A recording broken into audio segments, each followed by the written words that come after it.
মন্দির পুরোপুরি বন্ধ, তবুও ভিতর থেকে কে যেন ডাকে, মা মা। অম্বুবাচীর সময় কামাখ্যা মন্দির পুরো 3 দিন বন্ধ থাকে। না হয় পূজা, না খোলে দরজা, কেউ ঢুকতে পারে না ভেতরে। তবুও ঠিক সেই সময় অনেকে শুনেছেন ভিতর থেকে আওয়াজ।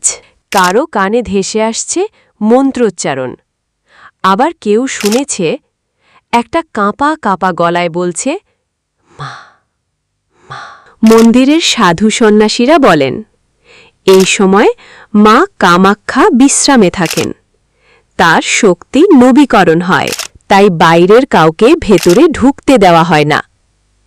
তবুও প্রশ্নটা থেকেই যায়, যদি কেউ না থাকে ভিতরে, তাহলে সেই আওয়াজ আসে কোথা থেকে?